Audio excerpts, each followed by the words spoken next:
سوچئے، اگر آپ سے پوچھا جائے کیا لیڈر بننے کے لیے کوئی عہدہ ضروری ہے؟ لیڈرشپ صرف CEO، مینیجر یا باس کے لیے ہی ہوتی ہے؟ یا اگر آپ کے پاس ایسا کوئی ٹائٹل نہیں تو کیا آپ غیر اہم ہیں؟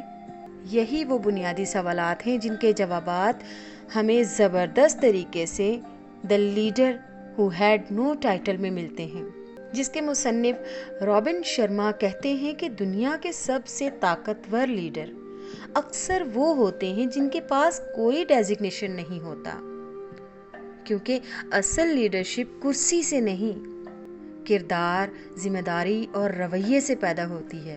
اس کتاب کا اصل پیغام یہ ہے کہ لیڈر بننے کے لیے کسی اجازت کی نہیں، اپنے اندر پختہ فیصلہ کرنے کی ضرورت ہوتی ہے۔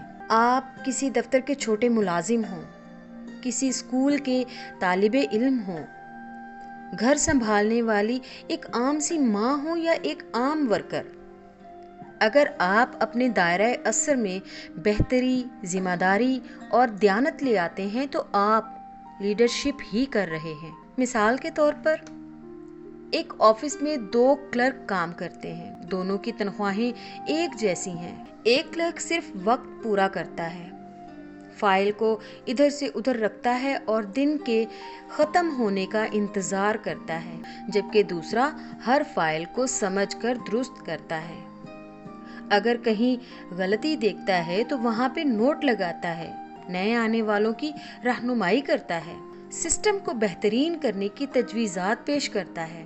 آپ دیکھیں گے کہ چند مہینوں بعد بغیر کسی عہدے کے بھی سب لوگ مشکل کام اسی کے پاس لے کر آتے ہیں۔ یہ ہے بغیر ٹائٹل کی لیڈرشپ۔ یہ کتاب ہمیں سکھاتی ہے کہ لیڈرشپ باہر سے نہیں، اندر سے شروع ہوتی ہے۔ زیادہ تر لوگ کہتے ہیں کہ جب مجھے کوئی بڑا موقع ملا تو میں بہترین کام کر کے دکھاؤں گا، مگر اصل لیڈر کہتا ہے جو موقع ہے میں اسے بڑا بنا دوں گا۔ جیسے ایک استاد جس کے پاس جدید سہولتیں تو نہیں ہوتی، مگر اپنی تیاری، محنت اور خلوص سے بچوں کی زندگی بدل دیتا ہے۔ سالوں بعد اس کے شاگرد بڑے عہدوں پر پہنچ کر اسی استاد کو اپنا اصل رہنما مانتے ہیں۔ یہی اثر ہے لیڈرشپ کا۔ ایک اور سبق ایکسیلنس کا ہے، یعنی بہترین کام کرنا ایک وقتی جوش نہیں بلکہ آپ کی عادات میں شمار ہونا چاہیے۔ فرض کریں ایک دکاندار ہے، اس کی دکان تو چھوٹی سی ہے مگر ہر کسٹمر کو وہ عزت دیتا ہے، چیزیں صاف ستھری رکھتا ہے، ناپ تول درست رکھتا ہے، شکایت کرنے پر بحث نہیں حل تلاش کرتا ہے۔ آہستہ آہستہ لوگ بڑی دکانیں چھوڑ کر اس کے پاس آنا شروع ہو جاتے ہیں۔ اس نے کوئی بڑا اشتہار نہیں چلایا، اس نے ایکسیلنس کو اپنا ہتھیار بنایا۔ لیڈر وہی ہے جو معیار سے پہچانا جائے۔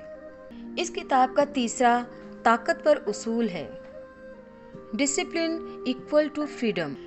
نظم و ضبط دشواریاں نہیں، آسانیاں پیدا کرتا ہے۔ ایک طالب علم جو روز صرف 45 منٹ پوری توجہ سے پڑھتا ہے، موبائل کو اس وقت دور رکھتا ہے، نوٹس بناتا ہے اور ہر ہفتے دہرائی کرتا ہے، آپ دیکھیں گے کہ وہ امتحانات کے دنوں میں پرسکون ہوتا ہے۔ جبکہ جو باقاعدگی سے تیاری نہیں کرتا، اپنے وقت کا صحیح استعمال نہیں کرتا، اسے آخر میں زیادہ دباؤ اور مشکل کا سامنا کرنا پڑتا ہے۔ جس نے خود کو ڈسپلن کیا وہی اصل میں کامیاب ہوتا ہے۔ لیڈرشپ سب سے پہلے خود کو سنبھالنے سے شروع ہوتی ہے، اپنے وقت، عادتوں اور رد عمل کو قابو میں رکھنے سے۔ اس کے بعد کردار آتا ہے، اور کردار ہی انسان کا اصل تعارف بنتا ہے۔ کوئی بھی کاروبار ہو یا کوئی نوکری ہو، آخر میں لوگ آپ کی ڈگری نہیں، آپ کی ایمانداری اور بھروسے ہی کو یاد رکھتے ہیں۔ مثال کے طور پر ایک اکاؤنٹنٹ جس کو موقع ملتا ہے کہ وہ ریکارڈ میں ہلکی پھلکی سی ہیرا پھیری کرنے کے بعد بہت بڑا فائدہ اٹھا سکتا ہے، لیکن وہ اس وقت صاف انکار کر دیتا ہے۔ وقتی طور پر شاید لوگ اسے چالاک نہ کہیں، مگر وقت کے ساتھ وہی سب کا قابل اعتماد انسان بن جاتا ہے۔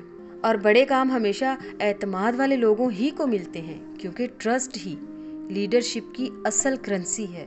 اگلا سبق یہ ہے کہ کبھی بھی سیکھنا بند نہ کریں۔ بغیر ٹائٹل کا لیڈر ہمیشہ طالب علم رہتا ہے۔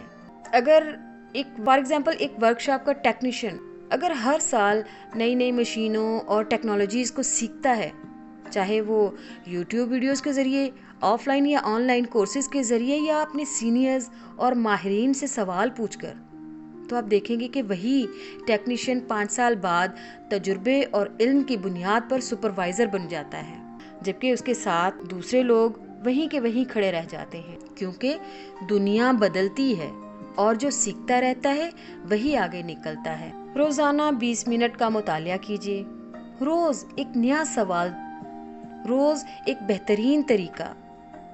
یہی چھوٹے چھوٹے اقدام بڑے نتائج کی کنجی بن جاتے ہیں۔ اب مرحلہ آتا ہے خوف کے موضوع کا۔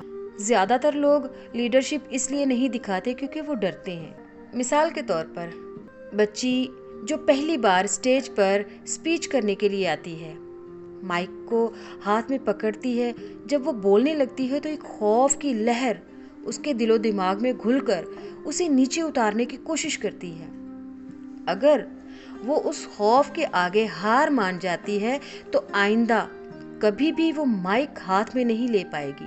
اگر آپ طالب علم ہیں تو صرف اپنا ہوم ورک نہیں، کلاس کے کمزور طالب علم کی مدد بھی کریں۔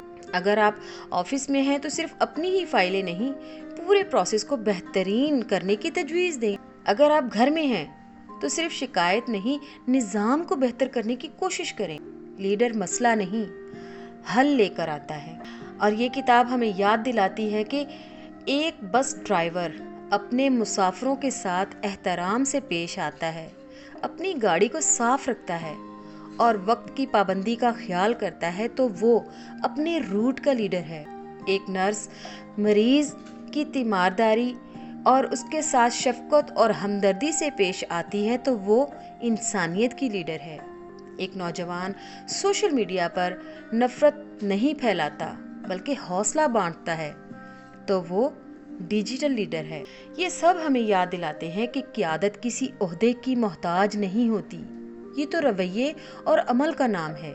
اصل بات یہ ہے کہ لیڈرشپ ایک روزانہ کا انتخاب ہے۔ آج میں بہانہ بناؤں گا یا ذمہ داری لوں گا؟ آج میں اوست رہوں گا یا اپنے معیار کو بڑھاؤں گا؟ آج میں ڈروں گا یا قدم کو پیچھے ہٹا لوں گا؟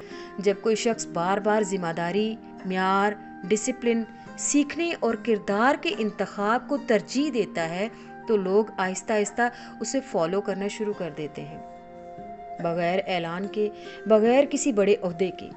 اس پیغام کا نچوڑ یہ ہے کہ آپ کو عظیم بننے کے لیے کسی کرسی، کسی مہر یا کسی ڈیزگنیشن کی ضرورت ہی نہیں۔ آپ کو تو بس یہ طے کرنا ہے کہ میں جہاں ہوں وہاں اپنا بیسٹ دوں گا، میں اپنے کام کو عبادت کا درجہ دوں گا، میں اپنے کردار کو اپنا سب سے بڑا ٹائٹل بناؤں گا۔ جب آپ ایسا جینا شروع کر دیتے ہیں تو ایک دن لوگ واقعی کہتے ہیں پاس کوئی ٹائٹل نہیں مگر پھر بھی آپ سب کے لیڈر ہیں۔ یاد رکھیے، ہمیشہ اپنے کردار کو بلند رکھیں۔